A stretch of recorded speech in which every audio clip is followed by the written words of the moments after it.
सबको जय मसीह की। Praise the Lord, hallelujah. परमेश्वर आपको देख के बहुत खुश है और हम भी आपको देख के खुश हैं। आज का दिन यहोवा ने बनाया है और हम इसमें आनंदित हों। ये एक बहुत ही महत्वपूर्ण परमेश्वर का वचन है जिसे हमें हमेशा याद रखना चाहिए।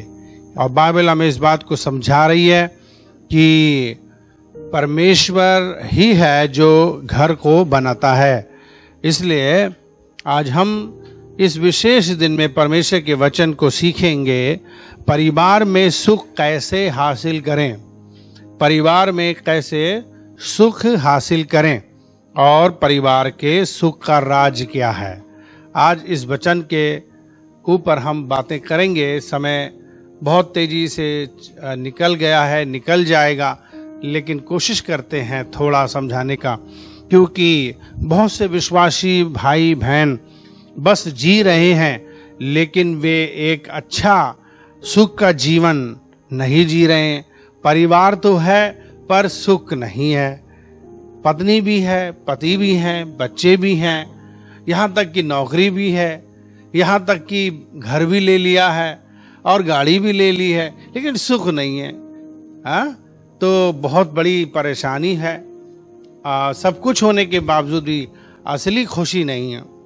हम लोग नहा धो करके और लाली पाउडर लिपस्टिक लगाकर और बढ़िया से कोट पहनकर टाई लगा करके बाल बना करके हम सचमुच में बीवियों के साथ या पतियों के साथ घूम सकते हैं, बच्चों के साथ दिखा सकते हैं कि हम लोग बहुत ही खुश हैं, लेकिन अंदर का हाल परमेश्वर जानता है। कहते हैं कि कब्र का हाल मुर्दा जानता है, उसी तरीके से आपकी भी हकीकत परमेश्वर जानता है कि हकीकत में आप कितने खुश हैं।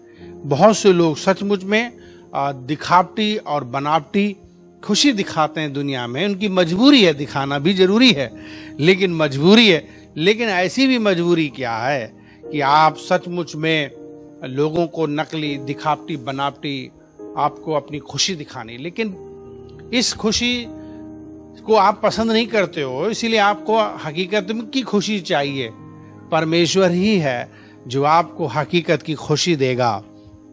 जब हम परमेश्वर के वचन को पढ़ते हैं भजन संहिता, और हम लोग भजन संहिता की 103 अध्याय पढ़ें, उसके 17 से 18 पद तक पढ़ें। भजन संहिता उसका 103 अध्याय, भजन संहिता उसका 103 अध्याय और उसके 17-18 पदों में बाइबल हमको परमेश्वर का वचन याद दिलाता है कि हमारा परमेश्वर हमारे लिए क्या क्या सोचता है और क्या क्या कर सकता है। और इसमें यहाँ लिखा हुआ है परमेश्वर के वचन में, परंतु यहोवा की करुणा उसके डरवैयों पर युग युग और उसका धर्म उसके नाती पोतों पर भी होता रहेगा। अर्थात उन पर जो उसकी वाचा का पालन करते हैं और उसके उपदेशों को स्मरण करके उन पर चलते हैं। लिखा है कि उनके उपदेशों को स्मरण करके जो उन पर चलते हैं। जो संडे को आज हम संदेश देते हैं उसको उपदेश कहते हैं, ठीक है। जो भी वचन परमेश्वर बोलते हैं उपदेश के रूप में, उन पर यकीन करना, उन पर विश्वास करना और उनके अनुसार चलने से हमारे परिवारों में आशीष आती है। इसलिए हमें अपने परिवारों को कैसे सुख से रखना है, ये बात परमेश्वर का वचन पहले ही से कहता है कि मैं उनके लिए युग युग से, यानी कि उनके लिए वो युगों से योजना बना रहा है। और उनके नाती पोतों को भी बाइबल कहता है कि अर्थात उन पर जो उनकी वाचा का पालन करते हैं, उनके उपदेशों को स्मरण करते हैं। इसलिए हम सब लोगों के लिए ये बहुत मायने रखता है कि हम परमेश्वर के वचन को पढ़ें, समझें, सुनें और सीखें, जिससे कि हमारा परिवार बन जाए। एक अच्छा पति बनने के लिए क्या जरूरी है, एक स्त्री अच्छी पत्नी कैसे बन सकती है, एक बढ़िया माँ पिता बनने के लिए क्या क्या करना जरूरी है, परिवार को सुखी बनाने में बच्चे कैसे मदद कर सकते हैं, इस चीजों को देखने के लिए आज हम लोग परमेश्वर के वचन से देखेंगे परिवार में खुशी पाने का राज क्या है। यहोवा परमेश्वर चाहता है कि आपका परिवार सुखी रहे, इसलिए अपने वचन जो कि बाइबल में उसने जो हिदायतें जो शिक्षाएं जो चेतावनी उसने देकर जो हमें समझाया है कि परिवार में हर एक की क्या क्या जिम्मेदारी बनती है। जब परिवार में सभी लोग इन हिदायतों या चेतावनियों या रिस्पॉन्सिबिलिटी या जिम्मेदारियों को मानते और अपनी अपनी जिम्मेदारियों को पूरा करते हैं तो परिवार की खुशियां बढ़ जाती हैं। यीशु ने सच कहा था, धन्य है वे जो परमेश्वर का वचन सुनते और मानते हैं। लूका उसका 11 अध्याय के 28 पद में ऐसा लिखा है। बहुत सी बार आपको पढ़ने की जरूरत नहीं है, मैं ऐसे बोलूंगा और आप विश्वास करोगे क्योंकि आपने कई बार पढ़ा है।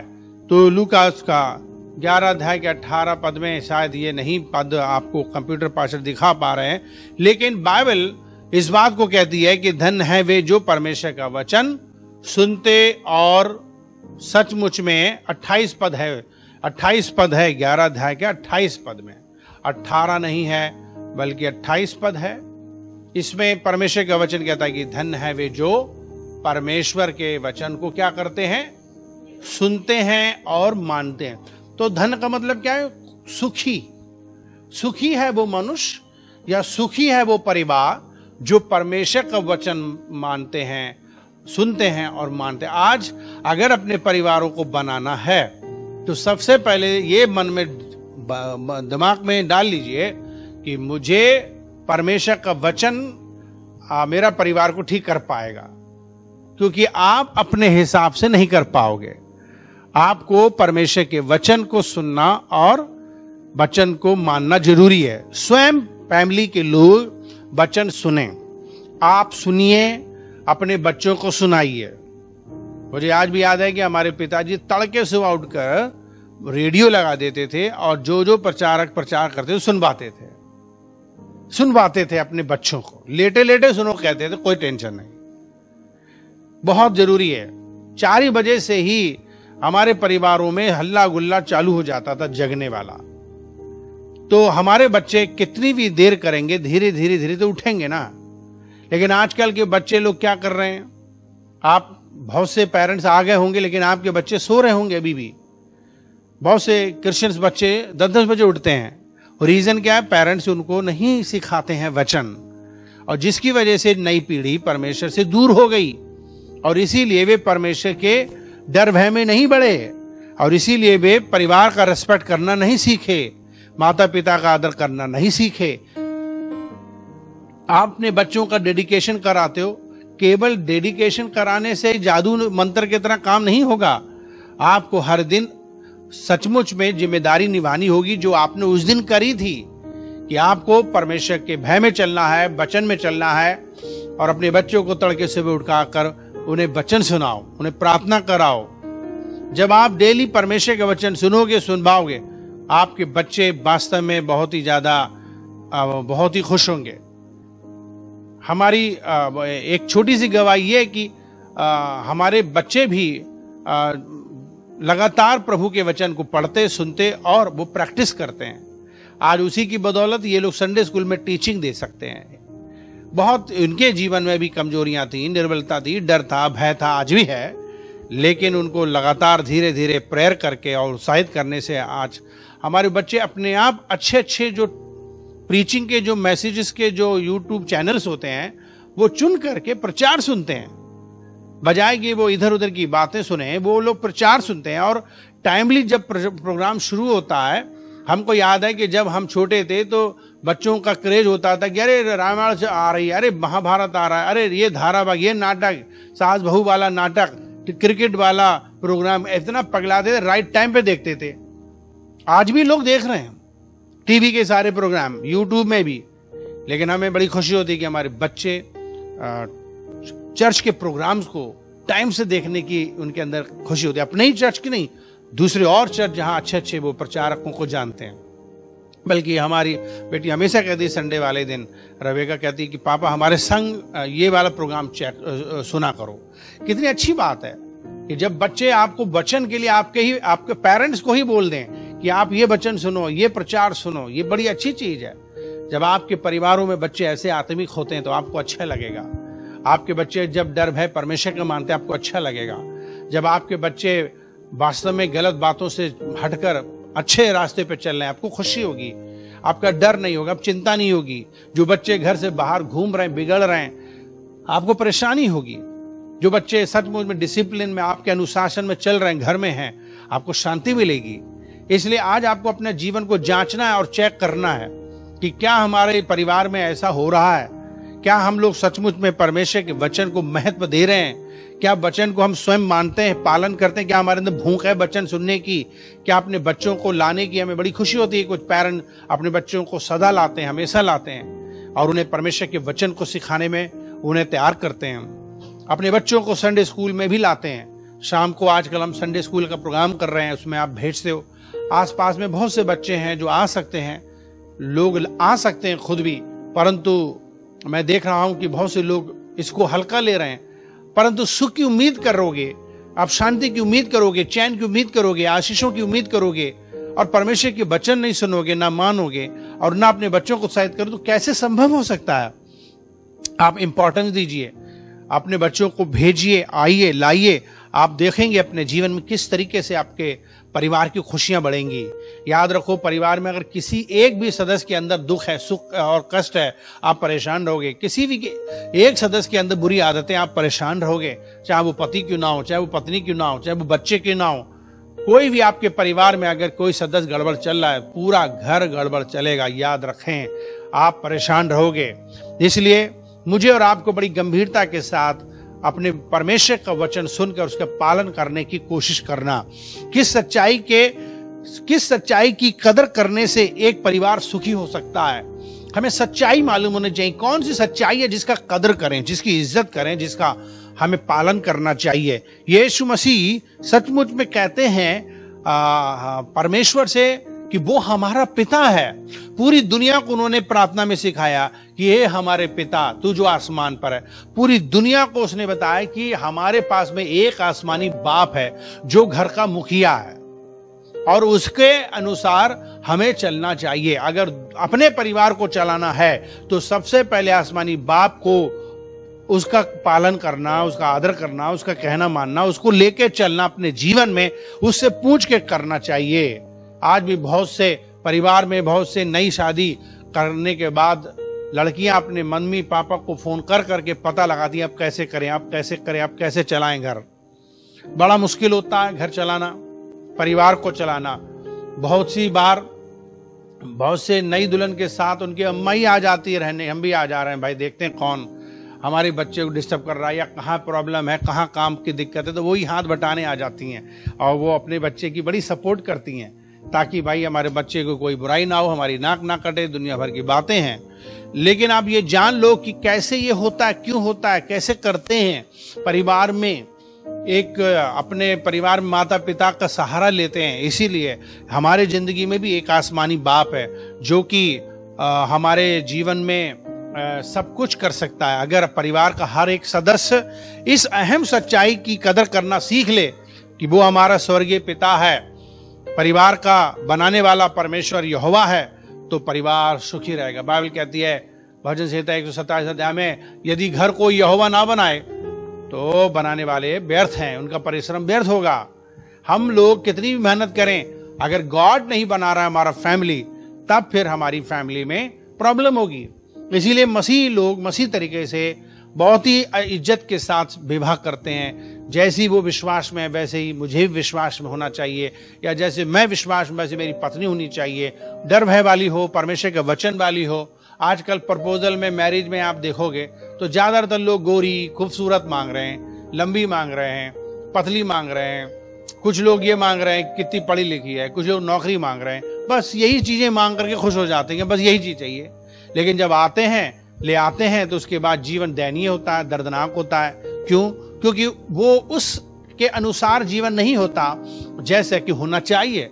आपने दौलत, पैसा, बाहरी चीजें मांगी, लेकिन आपने वो चीजें नहीं मांगी जिससे कि सचमुच में परमेश्वर आपके जीवन को देता है। आपको देखना था कि वो प्रभु में है या नहीं, वो डर भय वाली है या नहीं, वो विश्वास में है या नहीं, उसका कैरेक्टर कैसा है देखें।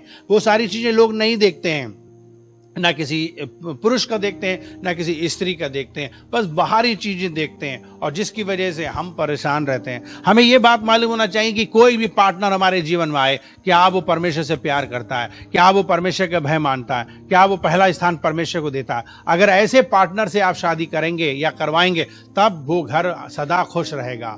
लेकिन अगर आपने दुनियावी बातें देखी और परमेश्वर का जीवन, परमेश्वर आत्मिक बातें नहीं देखी, तो तैयार हो जाओ उस दर्द को सहने के लिए। शादी कराने से पहले आपको बहुत सोचना चाहिए, क्या वो परमेश्वर का भय मानता है, क्या वो परमेश्वर का डर मानता है या नहीं। तो इसलिए क्या हम सचमुच में ऐसे जीवन में अपने परिवारों में परमेश्वर की बात मान सकते हैं? परमेश्वर का वचन सचमुच में हमारे लिए सिखाता है कि हम हकीकत में अपने जीवन में इस बात को अच्छी तरीके से ध्यान रखें कि हकीकत में परमेश्वर ही है हमारे घर का मुखिया। दुनिया का हर परिवार हमारे स्वर्गीय पिता की बदौलत आज वजूद में है। पूरी दुनिया का हर परिवार, दुनिया का हर परिवार हमारे स्वर्गीय पिता की वजह से क्या है, आज इस दुनिया में है। इसीलिए वही ठीक ठीक बता सकता है कि कौन सी बातें परिवार को सुखी बना सकती है। दुनिया में बहुत से लोगों को जो है उनको क्या है ना कि बताते हैं कि भैया ऐसा करो, हम आपको कुछ तरकीब बताते हैं। वो कहते हैं कि ऐसा करिए कि घर में सुबह सुबह कुछ देर तक जो है आप जो है एक्सरसाइज करो। कुछ लोग बताते हैं कि अपने घर में जो है झाड़ू खड़ी करके नहीं रखो, पैर नहीं लगाना, ना ही उसके ऊपर से गुजरें, है ना। कुछ लोग इस प्रकार से बोलते हैं कि अपने सोने के बिस्तर में बैठकर कभी भोजन ना करना, ऐसा करने से बुरे सपने आते हैं, है ना। फिर घर में जो है दरिद्रता वास करती है। बाइबल मतलब दुनिया के लोग आपको तरह तरह की तरकीबें बताएंगे कि ये लगा लेना, वो लगा लेना, नींबू लगा लेना, प्याज लगा लेना, लौकी टांग लेना। दुनिया की बहुत सी चीजों के बारे में बताएंगे। नहीं तो मलैया टांग लेना, जो काली कर देना, उसमें भूत का चेहरा बना देना, घर में सुख शांति आएगी। काला धागा पहन लेना, नंग को कई अंगूठियां पहन लेना, है ना। इस प्रकार की फालतू बातें जिनका कोई भी महत्व नहीं है, जिनका कोई प्रभाव नहीं पड़ेगा, बुरा ही पड़ सकता, अच्छा नहीं पड़ेगा। इस तरीके की तरकीबें लोग लगा रहे हैं दुनिया में इस तरीके की तरकीबें लोग क्या कर रहे हैं, लगा रहे हैं। और उससे हमारा परिवार नहीं ठीक होगा कि अच्छा आपके घर का जो है मुंह इधर है उधर करवा लो, है ना, अच्छा अपना बिस्तर घुमा लो। इस तरीके से हमारे परिवारों में सुख शांतियां नहीं आएंगी। हमें समझना है कि कैसे सुख शांति आता है। इफिसियुस का 3 अध्याय के 14 पद में, जब बाइबल में पढ़ते हैं 14 और 15 पद में, इफिसियुस का 3 अध्याय और उसके 14 और उसके 15 पदों में हम पाते हैं कि वास्तव में परिवार के सदस्यों को परमेश्वर ने कुछ जिम्मेदारियां दी हैं। हम अगर जिम्मेदारियां नहीं निभाएंगे तो हमारी जीवन में परिवार की खुशियां नहीं आ सकती हैं। हम बहुत ही ज्यादा जिम्मेदारियों के मामले में बहुत स्लो हैं, धीरे हैं, हम नहीं निभाना चाहते हैं। तो परमेश्वर का वचन इफिसियुस का 3 अध्याय और उसके 14 और 15 में हमें क्या बोलता है कि मैं इसी कारण उस पिता के सामने घुटने टेकता हूं जिससे स्वर्ग और पृथ्वी पर हर एक घराने का नाम रखा जाता है। लिखा जिससे घर स्वर्ग में और पृथ्वी पर हर एक घराने का नाम रखा जाता है। तो यहां पर कहता है कि मैं घुटने टेककर अपने परिवार के लिए क्या कर रहा हूं, प्रेयर करूंगा, जिससे कि परमेश्वर में के राज में भी और इस दुनिया भी मेरे घराना एक स्थान पाए, एक वास्तव में योग्य परिवार हो। हम लोग कितनी बार प्रार्थना अपने परिवारों के लिए सीरियसली करते हैं। हम लोग कई बार अपने परिवारों के लिए प्रेयर ही नहीं करते। प्रेयर अपने परिवारों के लिए करना सबसे जरूरी विषय है अगर हम अपने परिवारों का सुख चाहते हैं। हस्बैंड एंड वाइफ्स मिलकर बाइबल में लिखा प्रार्थना करना चाहिए। दोनों अगर प्रार्थना करेंगे तो सचमुच में प्रार्थना सुनी जाएगी, और मिलकर प्रार्थना नहीं करेंगे तो आप याद रखिए वहां पर प्रॉब्लम है। इसीलिए आशीषें दोनों पति पत्नी के हाथों में दी गई है। अगर वे मिलके हाथ पकड़ के दुआ करेंगे तो परमेश्वर आशीष देंगे। इसका बहुत बड़ा महत्व है। इसीलिए एक मन और एक हृदय के साथ प्रार्थना करने का प्रभाव पड़ता है। पति पत्नी जब अपने परिवार के लिए परमेश्वर के हाथों में देंगे, इसका मतलब यह है कि एक रस्सी जो 3 तागों से बनी होती है, वो तीनों लिपटी हुई होती हैं। रस्सी के तागे अलग अलग कर दोगे तो रस्सी टूट जाएगी। एक भी तागा आपने तोड़ दिया रस्सी का तो टूटेगी, रस्सी फिर कमजोर हो गई। और जब तक तीनों लपटी हुई हैं तो रस्सी मजबूत है। ठीक इसी तरीके से पति पत्नी के बीच में परमेश्वर का रिश्ता तगड़ा होना चाहिए। सबसे ज्यादा दोनों लोग परमेश्वर की इज्जत करें, बात सुने, बात माने, आदर करें, प्रार्थना करें। अगर यह क्रिया विधि नहीं है तो आपके अंगूठी पहनने से, नींबू प्याज लगाने से और झाड़ू खड़ी हो या ना हो, लेटी हो, किसी भी तरीके से परिवार में सुख शांति नहीं आएगी। किसी भी तरीके से सुख शांति नहीं आती है। सुख शांति का सबसे बड़ा मेन स्रोत परमेश्वर ही है, जो आपके घर को बनाता है और आप उसको आदर देते हो, उसकी इज्जत देते हो। अगर पति पत्नी मिलकर परमेश्वर को आदर नहीं दे रहे हैं तो घर नहीं सुख का अनुभव कर पाएगा। सीधा सीधा वचन है ये। आपके पति और आप दोनों लोग परमेश्वर का आदर करें, डर माने, भय माने, दुआ करें। और अगर ये नहीं हो रहा तो ये एक बड़ी समस्या है, और इस बड़ी समस्या के लिए आपको घुटने टेक के प्रार्थना करना चाहिए। कितने लोग घुटना टेक के प्रार्थना करते हो? बहुत से लोग हैं जो कर रहे हैं, बहुत से लोग हैं जो नहीं करते। अगर आप घुटना टेक के प्रार्थना करते हो, परमेश्वर आपको आशीष दे। और मैं उत्साहित करूंगा, प्लीज करते रहिए। नील डाउन बिफोर गॉड, घुटना टेक कर प्रार्थना करो अपने परिवार के लिए। परमेश्वर अनुग्रह करेगा, दया करेगा। चाहे कितनी भी कठिन सिचुएशन की ना हो, सब कुछ ठीक कर देगा। कुछ लोग चाहते हैं कि उनका परिवार ठीक हो जाए, आदमी ठीक हो जाए, औरत ठीक हो जाए, बच्चे ठीक हो जाएं, घर में सुख शांति आ जाए, पर वो प्रार्थना नहीं करते, घुटने टेक के दुआ नहीं करते। अब आप उसके लिए बहुत से बातें बता सकते हो कि मेरे घुटने में चोट है, मेरे प्रॉब्लम है, ये है, बहुत दुनिया की बातें करते रहो, आप जानो। अगर आपको सुख चाहिए, परमेश्वर से दुआ करना सीखो, घुटना टेक कर सीखो। बहुत से लोग बस केवल बिस्तरी पे उठ के दुआ कर लेते हैं, लेटे लेटे करते हैं, ऐसी आराम धोख लगाकर सोफे में दुआ कर लेते हैं। ये सब चीजें दिखता है आपका इंटरेस्ट, कि कितना इंटरेस्ट है आपके अंदर, आपके अंदर कितना इंटरेस्ट, ये दिखता है। इसलिए हम लोगों को क्या करने की जरूरत है? हम लोगों को परमेश्वर के पास आने की जरूरत है, उसे उसके पास घुटने टेक करके आके दुआ करने की जरूरत है। आपने पत्नी पाली, आपने पति पा लिया, अपने बच्चे भी पा लिए, लेकिन सुख नहीं है। आप दिल से हाथ रख के बताओ। मैं जानता हूं बहुत से लोग अपने परिवार से खुश नहीं हैं, बताएंगे नहीं, ये भी है। हमें भी नहीं जानने की जरूरत है, हम नहीं चाहते। आप खुद अपने आप को जान लो और इस बात का इलाज सुन लो। अगर आप अपने परिवार को बदलना चाहते हैं, घुटने टेक कर दुआ करना सीखो अपने परिवार के लिए।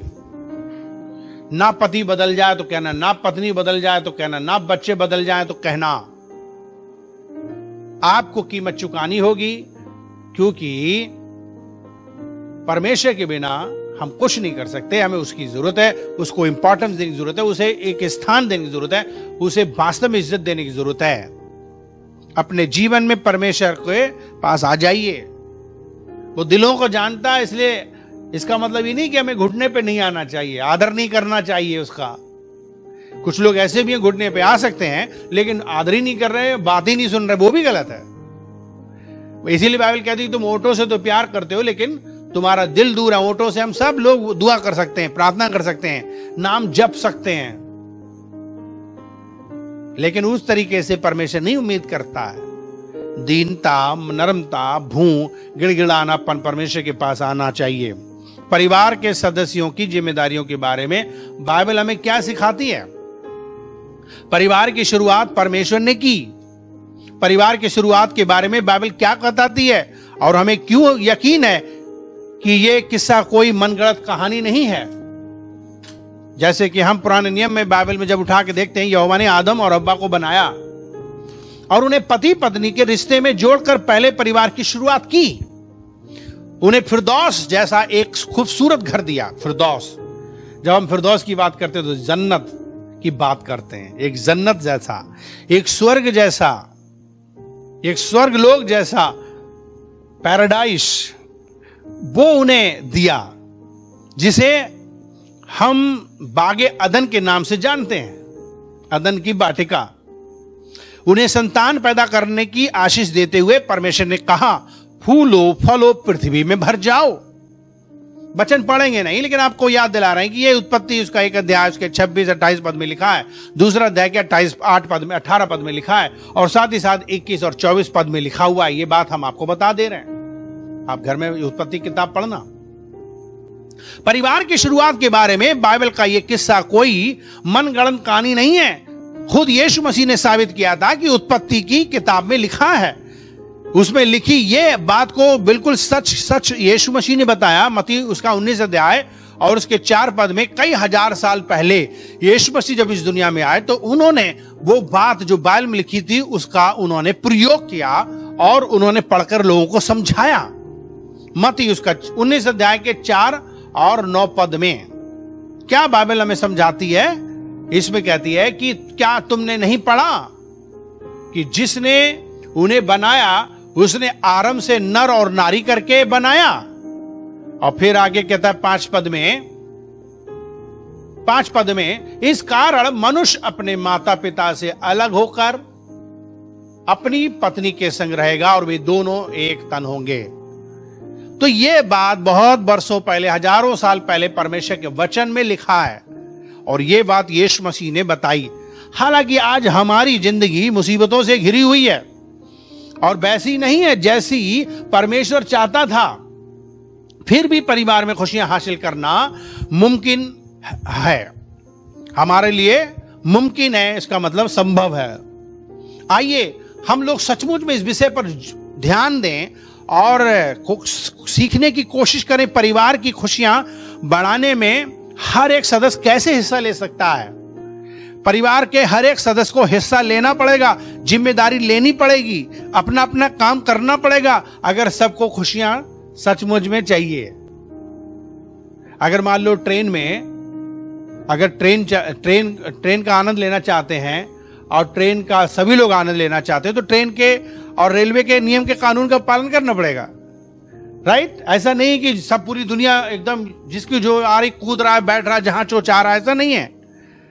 एक सिस्टम है, वहां पर टिकट लेकर के अपनी अपनी सीट पे बैठना है और वहां के नियम भी पालन करना। अपने घर जैसे नहीं आप खुल के आओगे, आपको नियम पालन करना है कि किसी को छेड़ो नहीं, किसी को डिस्टर्ब नहीं करो, लाइट रात भर ऑन ना करो, किसी को सोने दो।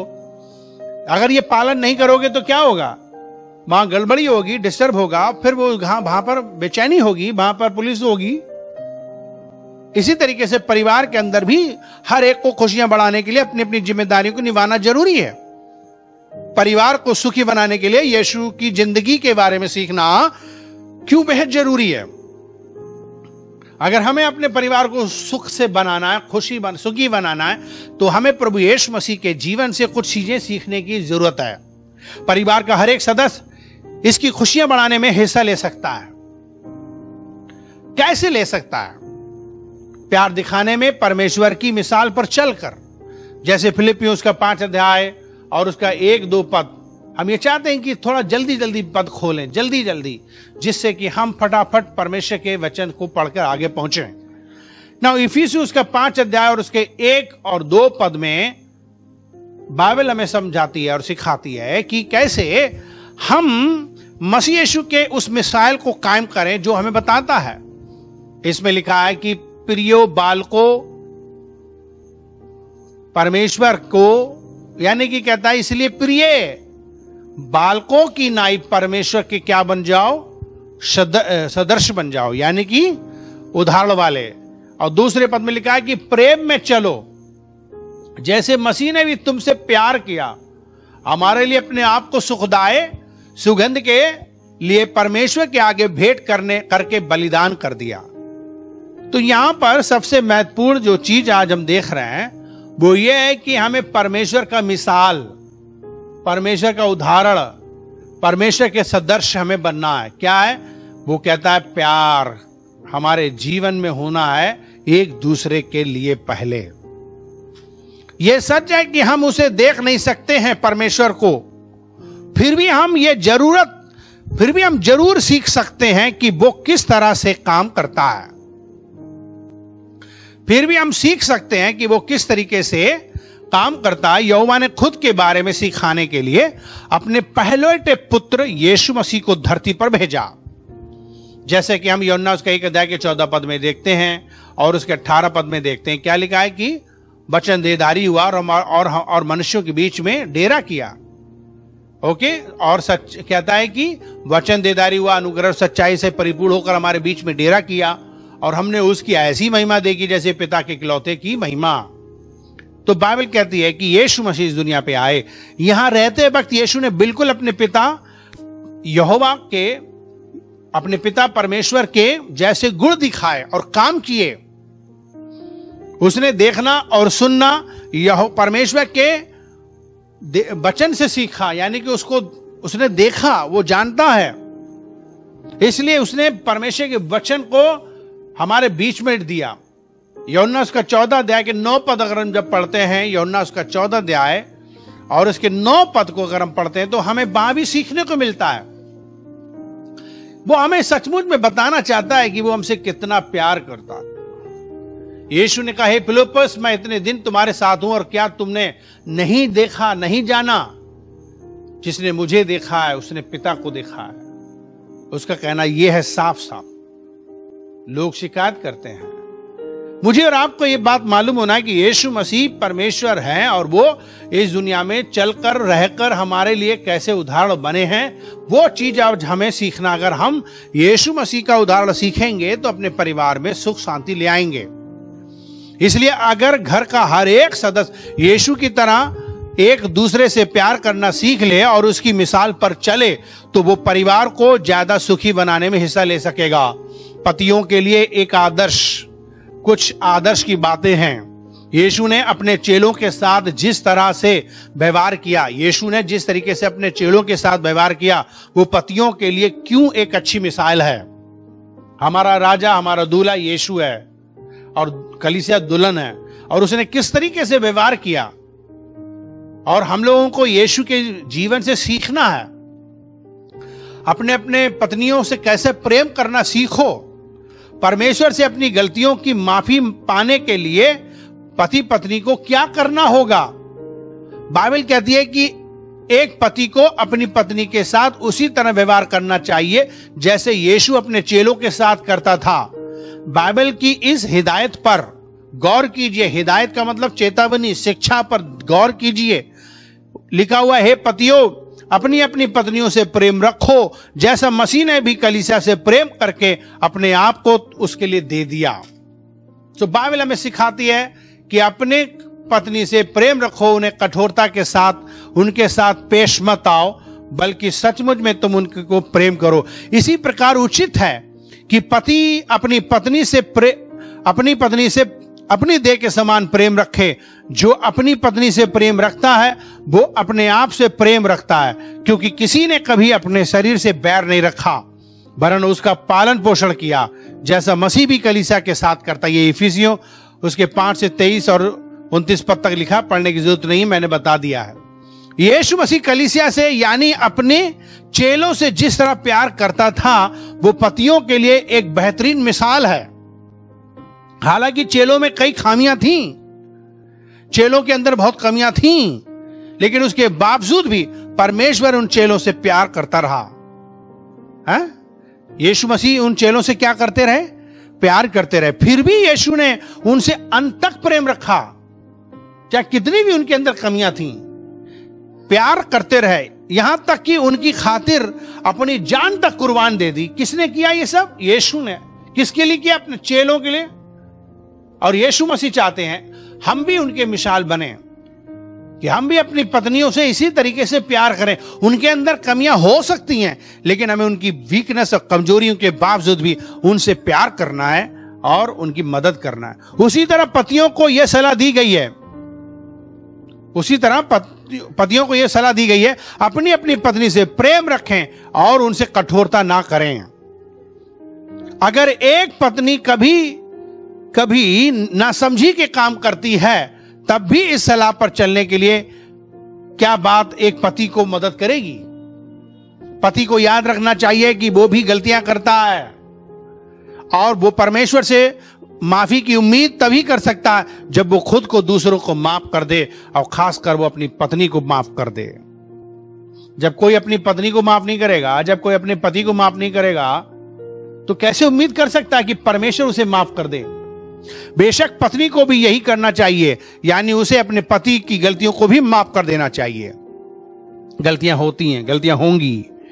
मत्ती जैसे 16 अध्याय के 12 पद में, 14 पद में और 15 पद में परमेश्वर का वचन बताता है, किसी ने सच कहा है कि एक कामयाब शादी ऐसे दो लोगों का मिलन है जो खुशी खुशी एक दूसरे को माफ कर देते हैं। जिन शादियों में माफी का चैप्टर नहीं है, वे शादियां बर्बाद हो गई हैं, याद रखना। जिन शादियों में माफी नहीं है, वे शादियां बर्बाद हो गई, वे परिवार बर्बाद हो गए, वे घर बर्बाद हो गए। अगर आपको सचमुच में सुखी का अनुभव करना है तो माफ करना शुरू करो। यीशु ने हमेशा किस बात का ध्यान रखा और पतियों के लिए क्या मिसाल कायम की? पति याद रखें कि यीशु हमेशा अपने चेलों पर ध्यान रखते थे।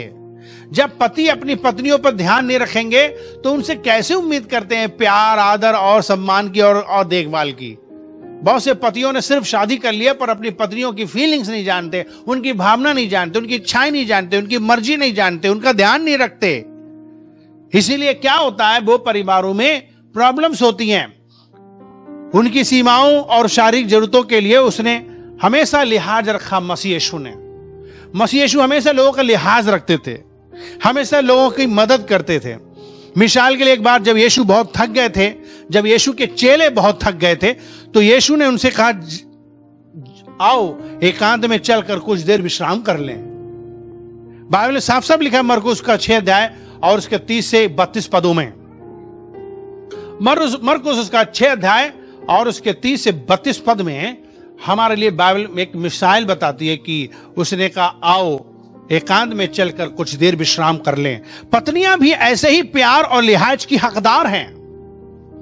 पत्नियां भी ऐसे ही प्यार और लिहाज की हकदार हैं। बाइबल में उन्हें निर्बल पात्र के रूप में कहा गया है। स्त्रियां जो हैं वो निर्बल पात्र हैं, और बाइबल कहती है कि और पतियों को आज्ञा दी गई है कि वे उनका आदर करें। क्यों? क्योंकि परमेश्वर ने पति पत्नी दोनों को जीवन के अनुग्रह का बारिश बनाया है। हम दोनों लोग कौन है? पति पत्नी कौन है? जीवन के बारिश है। पहला पतरस उसका 3 अध्याय के 7 पद, पहला पतरस उसका 3 अध्याय और उसके 7 पद में हम लोग पढ़ते हैं तो पाते हैं 1 Peter chapter 3 and verse 7। 1 Peter chapter 3 and 7, पहला पतरस का 3 अध्याय के 7 पद में क्या लिखा है? इसमें लिखा है, वैसे ही है पतियों, तुम भी बुद्धिमानी से पत्नियों के साथ जीवन निर्वाह करो और स्त्री को निर्बल पात्र जानकर उसका आदर करो। कैसे जानकर? निर्बल पात्र जानकर। और फिर लिखा है, यह समझकर कि हम दोनों जीवन के वरदान की वारिश हैं, जिससे तुम्हारी प्रार्थना ना रुक जाएं। उन लोगों की प्रार्थना हमेशा रुक जाएंगी जो पति पत्नी वास्तव में एक दूसरे को माफ नहीं करते, क्षमा नहीं करते, और वो लोग सचमुच में वे लोग एक दूसरे को क्षमा नहीं करते हैं, एक साथ प्रार्थना नहीं करते हैं, माफ नहीं कर रहे हैं और प्रार्थना नहीं कर रहे हैं, तो जीवन की आशीषें रुकी हुई हैं। ये बहुत जरूरी है। अगर वो पति पत्नी है तो तलाक हो गया, वो अलग चीज है, लेकिन पति पत्नी है, इसके विषय में गंभीरता से सुनिए। आशीष रुकी हुई है, प्रॉब्लम रुकी हुई है। अगर आप लोगों ने इस तरीके से जीवन जिया है, पति ये ना भूले कि परमेश्वर के लिए बात ज्यादा मायने रखती है कि एक इंसान कितना विश्वास योग्य है या नहीं। ये बात समझना जरूरी है कि एक इंसान कितना विश्वास योग्य है। ये नहीं है कि वो स्त्री है या पुरुष है, इससे बात से मायने नहीं रखता, पर विश्वास योग्यता मायने रखती है। ऐसा क्यों कहा गया है कि जो पति अपनी पत्नी से प्रेम रखता है वो अपने आप से प्रेम रखता है। तो अगर आप अपनी पत्नी से प्रेम रख रहे हो तो आप अपने आप से प्रेम रख रहे हो। तो जब आपको पत्नी से ही प्रेम नहीं है, उसका ही आदर सम्मान नहीं, तो आप अपने से क्या कर पाओगे? पति पत्नी के लिए एक तन होने का मतलब ही क्या रहा? जिसको आपने चुना, प्यार किया, शादी की, एक तन हो गए और आप उसे प्यार नहीं करोगे तो फिर मतलब क्या है? आप हमेशा आपकी आशीषें रुक जाएंगी। बाइबल कहती है कि जो पति अपनी पत्नी से प्रेम रखता है वो अपने आप से प्रेम रखता है। ऐसा क्यों कहा गया? क्योंकि जैसा यीशु ने बताया, पति पत्नी दो नहीं है, अब वो एक तन है। इसलिए पति पत्नी को एक दूसरे को छोड़ किसी पराये के साथ नहीं जाना चाहिए। यह बाइबल सिखाती है। जैसे नीति वचन उसका 5 अध्याय के 15 से 21 पदों को अगर आप पढ़ोगे तो आपको साफ साफ पिक्चर वहां पता चलेगी। इब्रानियों उसका 13 अध्याय के 4 पद में पता चलेगी। टाइम नहीं बढ़ाने का, लेकिन याद रखो बाइबल हमें समझाती है कि अपने पत्नी के साथ कैसे विश्वास योग्य रहना है। यह तभी मुमकिन होगा जब वे अपने स्वार्थ के बजाय एक दूसरे की जरूरत को ख्याल रखेंगे। यह चितौनी गौर करने लायक है। किसी ने कभी अपने शरीर से बैर नहीं रखा, वरन उसका लालन पोषण करता रहा। पति जैसे अपने आप से प्यार करता है, वैसे ही अपनी पत्नी से प्यार करने की जरूरत है। और उसे याद रखना चाहिए कि उसे अपने मुखिया यीशु मसीह के लिए इसका जवाब एक दिन देना होगा। फिलिपियों उसका 1 अध्याय के 8 पद में यीशु के किस गुण के बारे में बताया गया और पतियों को अपनी पत्नियों के साथ व्यवहार करते हुए वक्त ये गुण क्यों दिखाना चाहिए। मेरे मित्रों, हम लोगों को ये वचन बहुत जरूरी है सीखना। मैं इस वचन को सीरीज में लगातार सिखाऊंगा इस हफ्ते। अगर आप किसी कारणवश पूरे हफ्ते भर नहीं आ सकते हो हर दिन, तो ऑनलाइन जरूर सुनिएगा, क्योंकि ये आपको बड़ी आशीष देगी। क्योंकि ये जो मैंने अभी तक बताया, ये समझ लो इंट्रोडक्शन ही है, परिचय ही है। मैं नहीं समाप्त कर सकता इस प्रचार को आज के ही दिन, क्योंकि समय नहीं परमिट कर रहा है। और मैं ये चाहता हूं कि आप समझ लो, सबसे पहले ये बात समझ लो कि अगर आप चाहते हो कि आपका परिवार सचमुच में खुशी से रहे, सुखी से रहे, तो परमेश्वर को इंपॉर्टेंस दो, उसके वचन को इंपॉर्टेंस दो। और दूसरी चीज आज मुझे जो सीखनी है वो यीशु मसीह के आधार पर, यीशु मसीह के तरह मेरा जीवन होना चाहिए। जैसा यीशु है वही है जो घर चला सकता है, वही है उदाहरण वाला। परमेश्वर पिता से बढ़कर कोई घर का मुखिया नहीं हो सकता, और वो यीशु है। और यीशु किस तरीके से अपने चेलों का ध्यान रख रहे हैं, केयर कर रहे हैं, मदद कर रहे हैं, इसी तरीके से पतियों को भी अपनी पत्नियों का ध्यान रखना है, अपनी पत्नियों से प्यार करना है। अगर पति अपनी पत्नियों से प्रेम नहीं रखेंगे, उनका देखभाल नहीं करेंगे, घर टूटेगा, डैमेज होगा, बर्बाद हो जाएगा। लेकिन यह कैसे होगा? जब वे दोनों सचमुच में वचन को माने, जाने, पढ़े, समझें। आप वचन समझिए, दोनों को एक दूसरे का आदर, प्यार, सम्मान करने की जरूरत है। लेकिन सबसे पहले हम ये जान लें कि एक पुरुष को एक बड़ी रिस्पॉन्सिबिलिटी है उसके पास। इस वचन को हम सीरीज में सिखाएंगे कल, यानी कि मंगल और बुध और बृहस्पति और शुक्र, 4 दिन में और इस विषय पे सिखाऊंगा। अगर आप अपने परिवार को सुखी से देखना चाहते हैं तो सीख लीजिए, आ जाइए, है ना। सिर्फ संडे तक ही आने वाले सीमित मत रहो, हर दिन आओ। चर्च हर दिन चल रहा है। कुछ लोगों को आदत ही नहीं है चर्च आने की, लेकिन हर जगह जाने की आदत है। मैं गिनवा दूंगा कि कहां कहां डेली जाते हो, कितनी बार जाते हो। आप खुद कहो, हैरान हो जाओगे, अरे बाप रे बाप। इसलिए मैं आपको बता रहा हूं, और जीवन इसीलिए परेशान है क्योंकि आप कितनी बार कहां कहां बार बार जा रहे हो। केवल चर्च में ही आप बार बार नहीं आना चाहते हो, जहां जिंदगी बनती है, जहां सुधरते हैं, जहां बनते हैं। इतना लापरवाही, इतना ढिलाई हमारी पूरी कलीसिया के अंदर है, पूरे संसार में बहुत से विश्वासियों के अंदर है, सिर्फ परमेश्वर के पास आने के मामले में, सिर्फ चर्च आने के मामले में। और सपना बड़ा देख रहे हैं कि मेरे घर में सुख आ जाए, मेरे बीवी बच्चे खुश हो जाएं। मूर्खता और नादानियां दूर करके बुद्धिमान होना सीखो। परमेश्वर से अलग हटकर कुछ नहीं कर सकते हो। चर्च तैयार है आपके लिए, हम तैयार हैं आपके लिए, शिक्षा देने के तैयार हैं। मान लीजिए, सीख लीजिए। इतने बिजी मत होइए। टाटा बिरला जैसे कोई नहीं है हमारी कलीसिया में, कोई भी बिल क्लिंटन भी नहीं है, और भी छोड़ो, और भी बड़े बड़े हमारे यहाँ व्यापारी भी, वो भी नहीं हो, कोई बड़ा काम भी नहीं है आपके पास, लेकिन ऐसे बिजी दिखाते हो जैसे कितने बड़े भाई तोप खा हो। प्लीज मेहरबानी से अपना बिजी शेड्यूल, अपनी जिम्मेदारियों को किनारे करिए, पहले अपने घर को बनाइए। आमीन। पहले घर को बनाइए, पहले अपनी घर की बात कर लीजिए। अगर आपका घर बिगड़ा है, दुनिया में आप कुछ भी नहीं कर सकते हो। आपके पति पत्नी में झगड़े, कुछ नहीं कर सकते हो। आपके बच्चों में कोई प्यार नहीं, कुछ नहीं कर सकते हो।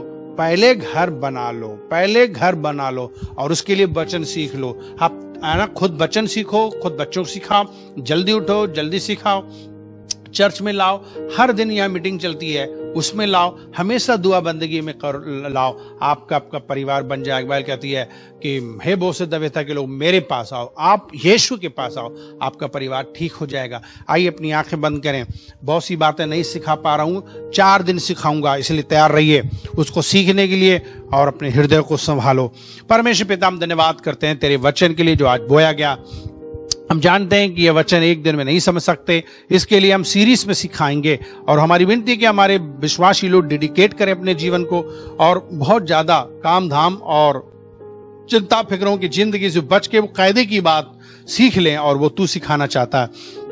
तेरे लोग तेरे वचन को सीखें और तेरे वचन के अनुसार चलें। हमारी विनती है कि हर एक जन सचमुच में कायदे की बात समझे और इज्जत की बात समझे, लोग तुझे आदर्श माने, तेरे अनुसार चलें और लोग सचमुच में एक दूसरे को माफ करें और एक दूसरे से प्रेम करें।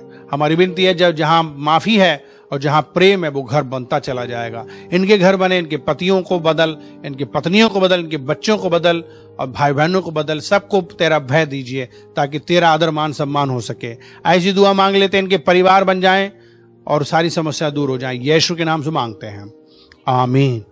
प्रियो, यदि आज आपने परमेश्वर के वचन को सुना है और सुनकर के ये वास्तव में विश्वास करते हो कि यीशु मसीह आपकी जिंदगी को बदल सकते हैं, यही मार्ग, यही जीवन और यही सच्चाई, अगर इसी में आपको आशा नजर आ रही है तो आज यीशु मसीह पर विश्वास कर लीजिए, अपना दिल खोल लीजिए। वो आपके दिल में आकर आपका उद्धार कर सकते हैं, आपके पाप क्षमा कर सकते हैं।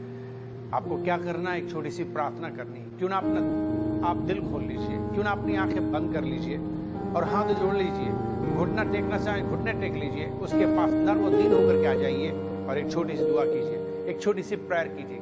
क्या आप मेरे साथ एक छोटी सी प्रार्थना करना चाहेंगे? यदि यदि हाँ, तो आइए अपनी आंखें बंद कर मेरे पीछे प्रार्थना करें। मेरे पीछे प्रार्थना बोलिए। प्यारे प्रभु यीशु मसीह, मैं धन्यवाद करता हूँ आज के दिन के लिए, आज के वचन के लिए जो मैंने आज सुना है। मैं विश्वास करता हूं, करती हूं कि आप सच्चे परमेश्वर हैं। आप इस दुनिया में मनुष्य बनकर आए, मेरे दुखों को उठाए, मेरे पापों के लिए मारे गए, गाड़े गए, तीसरे दिन जिंदा हो गए, आज भी जिंदा है। मुझ पापी पर दया करो, मेरा उद्धार करो, मेरे जीवन को बदल दो, मेरे दिल में आप आ जाओ, मुझे अपने खून से धो दो, जो खून आपने कलवरी क्रूस पे बहाया था। मेरे दिल में आप आ जाइए, मेरे पाप क्षमा कर दीजिए, मेरा नाम नरक से काटिए, जीवन की पुस्तक में लिखिए, अपनी संतान बना लीजिए। आज से मैं आपके पीछे चलना चाहता हूँ, आपकी सेवा करना चाहता हूँ, अपना दिल देना चाहता हूँ। मैं अपना दिल खोलता हूँ, आप मेरे दिल में आ जाइए और मेरा उद्धार कीजिए। ऐसी मेरी प्रार्थना यीशु मसीह के नाम से विश्वास करता हूँ, आपको स्वीकार करता हूँ अपना मुक्तिदाता के रूप में। आज से मैं आप लीजिए, यीशु के नाम से प्रार्थना करता हूँ। धन्यवाद के साथ मेरी प्रार्थना सुन लीजिए, आमीन। अजीजों, गॉड ब्लेस यू। अगर आपने इस तरीके से प्रार्थना की है तो आपका उद्धार होना तय है, आपके पाप क्षमा होना तय है और अब आप मसीह में एक नया जीवन जीने के लिए, मसीह में बढ़ने के लिए लगातार आप प्रार्थना कीजिए। अपने घर में परमेश्वर के साथ बैठकर वचन पढ़िए और संगति कीजिए, कलीसिया में आइए और परमेश्वर के वचन को सीखिए। प्रभु आपको आशीष दे। God bless you.